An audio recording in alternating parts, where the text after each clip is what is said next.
So what signs of spring has everybody been seeing? The snow that just came. Now there's blue sky and bright, but the snow was so just enough to cover everything, so it's white again. But it's very light. But it stopped and looks like there's blue sky, so I don't know what's going to happen the rest of the day. I haven't. Somebody says skunk smell. Man, yeah. When that's what we go by when and actually they're usually the first ones to start moving around in February. Michelle has a hand up. Hey, Michelle, go ahead. Good morning. This is just an indication that people are ready to get out there. We had our Michigan Bee Association spring conference. Yes. The week before the conference, we had 300 registered. We had 460 show up. Wow. That's great. That's great to hear. Fantastic. Yeah. We need more. It was a little hectic at the end though. Oh yeah, especially if you're involved in that. If you're I was in charge of registration and all that, yes, that's a lot of work. It's a happy kind of hecticness though. Happy. Yeah. It was good. Are most of those people keeping bees, do you think, or just interested in the whole topic? Most of them keep it, but there were some we have a whole track for beginners. Good. Well, that's fantastic. That's great. Congratulations. What other signs of spring are out there? I mean, what have you seen? Well, when we were out at Tollgate walking around, all of their hives, the one. Oh, they were busy. They were all busy. They were busy, yeah. They were looking for anything. They were on little itty bitty witch hazels, vernal. And they were all over the juniper berries. Yeah. He was noticing. We didn't know why. Anyway, did you have a question, Michelle? No, it was just a sign of spring. Okay. That's a great sign. Thank you. Anyone else? What signs of spring are out there? Crocuses and snowdrops. They are. Oh, which crocuses? They're not the big crocuses. They're the little crocus minimus and the snow crocus. Or are you seeing the big crocus already? I'm seeing the big crocuses already. The purple ones. They're about 3 to 4 inches tall. Yeah. Oh, okay. Wow. Well, then it is definitely getting to be spring. We are still under snow, even with rain. It rained all day yesterday. We are still like there's no grass visible, no soil anywhere in our yard. I am so envious. Uh-oh, I think you just made Barbara the co-host. No, I thought I did you. Oh. Sorry, Barbara, in case it asked you, it said that we're doing the power is intoxicating.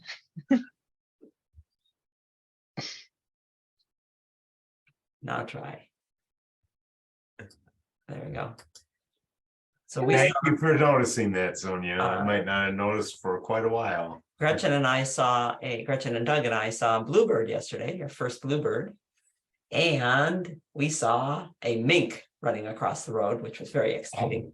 We thought it was a dark squirrel, but it sure did. You realize that's a very long body and not a fluffy tail. And it didn't stop. No. Have you ever seen a squirrel cross the road and not without stopping? Yeah, just to make you look twice. My office faces into woods, into a ravine on my campus, which is wonderful. And there is one tree that I can see the squirrel hole that is a well-used every year squirrel hole. And so they're black squirrels.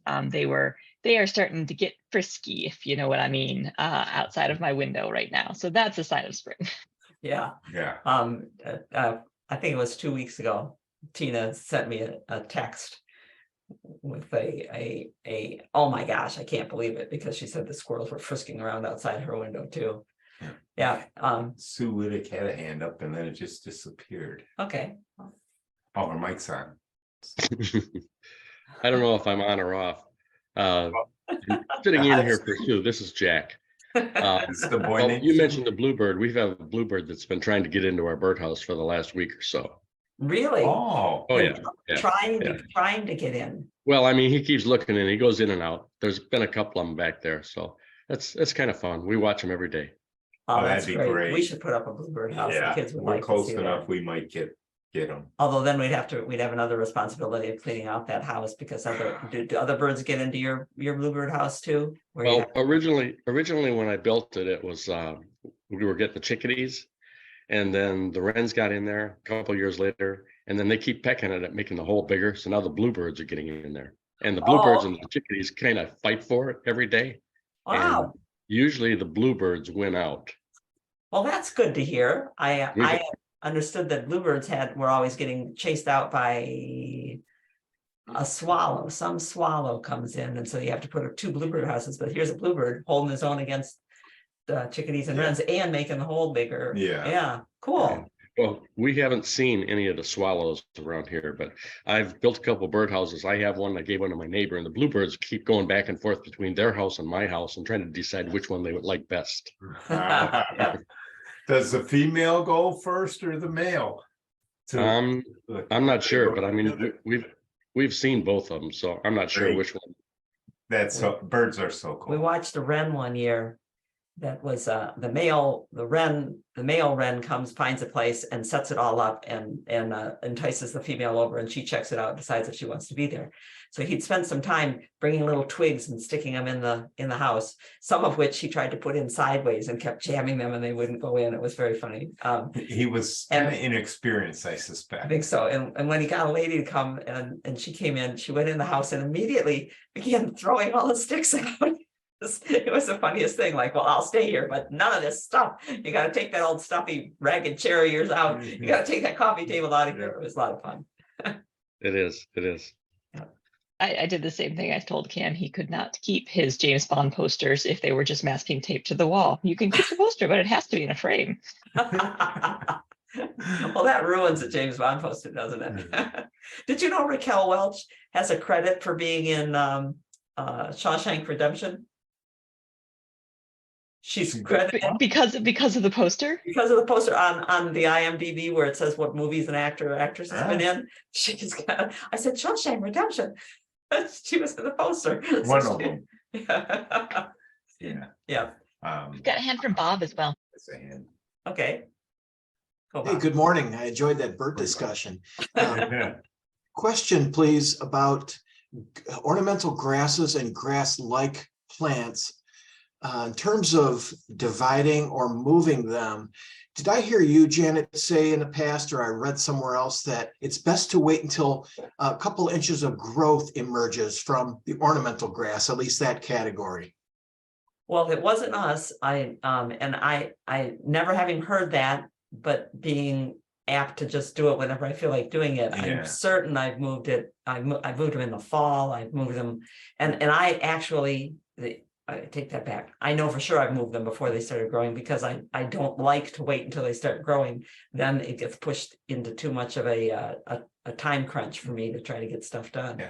And lots of times, when we are deciding to lift or divide, the middle is already dying out. And you want the fresher anyway, Yeah, so, and stuff. yeah. But it might be particular kinds of Yeah, grasses. it might fescue. And in some environments, it'd be different too. I know that growers, when they first started using ornamental grasses in the 70s, the growers were tearing their hair out because they were hard to get to live over the winter in a pot. And they were saying, they can only do that in California. So I think some of these grasses are maybe for some people were tough to handle, and some of their anecdotes at the time are hanging on now about don't do this to them and don't do that to them. Some of the Caryxes are a little touchy, I think. The Caryxes are don't cut us all the way back if we're evergreen and divide us only into thirds. Some of those Caryxes are too stuffy for my. Yeah, thank you. And my just a quick follow-up. A neighbor of mine has a lot of mondo grass, a type of monkey grass, and Yes, it's not a real grass plant, of course, but same applies, just dig it up and then move it or divide it whenever we can. Yes, and for some people in this area, the mondo grass doesn't make it through the winter. We found a place that it liked in our other house, but it didn't. We didn't bring it with us, and so here I played around. I got it in a place, but I don't know for sure. Dearborn, it was doing quite great. well. Yeah. In Dearborn, it does better. I want to pair it with some Angelina sedum. I think it would look a great contrast there. Yeah. That Yeah. it makes a great contrast with a lot of lighter colored foliages. Great. Good. Thank you. Okay, So we were asking people a few minutes ago what signs of spring they've seen. You can put them into chat while we run through in case we have new people here today, since we did open this up to everybody. Yeah. And it's been a great week. People have been texting questions and emailing questions. We've talked to a lot of people who are looking forward to being here. We want to make sure that everybody can participate in question and answer in the chat. So we want to make sure people can find the chat button and the raise your hand control and know how we use them. First off, it's making sure that that you can save the chat file. Yeah. Right? Which, that's what I was going to be doing for the 10 minutes that I was twiddling my thumbs here. I was going to be rereading the chat from last week to try to remember what else we'd missed. Please be assured that we can't hear you or see you unless you turn your own microphone and video on, which you can do if you want to participate. But if you don't want to participate, then click those off of there, and then don't worry about who's listening to you munching on a donut. Donuts sound really good. Yeah. If you open your participants window and take a look, there may be the raise your hand control is there in participants. It may also be in your menu at the bottom, but if you'd like to speak a question rather than type a question, when we get to any time where you see questions on the screen, Yep. go for it. Raise your hand. Because Speak up. your name will bounce to the top of the list, and actually, I was going to say we will see, or Sonia will see it and let us Yes. know that you're asking a question. Most people go into chat with questions because I think you can type them when you think of them. Then immediately right now, before I forget what I'm thinking, I was watching a movie and I couldn't remember what it was. I finally understood what they were saying, and then I couldn't remember why I wanted to understand what they were saying. It just goes right out of my head. So type it into chat. I like to say that in live talk, ask your question at any time. Some people like to wait to the end, but when you wait to the end, you often forget it. Yeah, and in a live talk, you can see somebody raising their hand, and you can decide, well, I'll stop now and ask them that, but it's hard to see otherwise. So raise your hand. Type to everyone, or if you want to type to an individual friend or to Sonia, our moderator, go right ahead, but don't dial it to Janet and Steve because we almost certainly won't see it. We often have the chat window closed while we're talking through the pictures we put up. When you press return, your chat jumps to the top. I forgot to find out from Sonia how she manages to get 2 lines in there, but make it all one paragraph if you're an English major and want to put in punctuation and stuff like I do. It's hard to do that without hitting the return. You can save the chat, and a lot of people do, and then if they can't save the chat, if they can't find the ... menu, or their device doesn't have it, then they send us an email and we send them the chat. It's entertaining to read if you weren't going along with it during the talk itself. And there's often very good information in there. Sonia is constantly, I don't know how, looking things up, putting in links and all the rest of that. Speaking of links, you want to go into chat right now, Steve, for a second, and we'll put in, we changed our mind after getting all our details put together. There is a piece of paper you might want to look at because it has 2 lists we're going to show you, and people will say, oh, I want that list. So if you'd like, it's there in the chat. Let's see, where am I? Okay, so you can save the chat, or you can ask us. Ask us. I can't see. where. No. And Sonia, that's Sonia there on the right, has taught us so much about this whole venue. She has told us that if you, like us, when you turn on your chat, it pops up in the middle of your window and you find that a little bit annoying.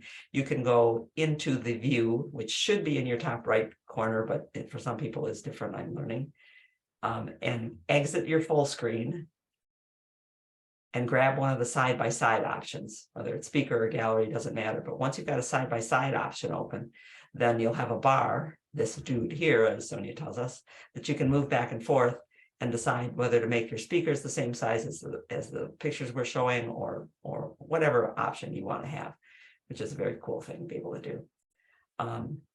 So we're calling it an agenda, and for instance, it has 2 lists: shade trees for clay soil and shrubs for a shady area. They're not long lists, but people like lists.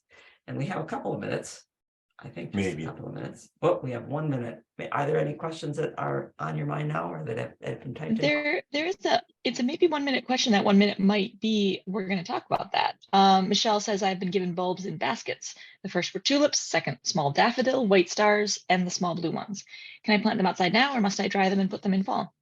You can put them outside now. If you put them in now, though, put them in deep, bury the green. Don't worry about it. Yep. Bury the green because they've been planted to be forced very high, and they often get damaged over the winter or die out when they get planted that high in a cold winter area. So you can let them stay green for a while longer. You figure if they're already blooming, they were at a nursery, they were bumping them up, they were putting them in a light. They've had 2 months worth of light, the same as ours do when they bloom. And I cut them right off right away. They don't have any green left. We've also buried bulbs when we dig them up and find we're moving them around in the spring. Yeah. We'll dig it up and find that that it's buried very shallowly, and we don't want it that shallow. We go ahead and bury it, and it's fine. Okay, so let us proceed.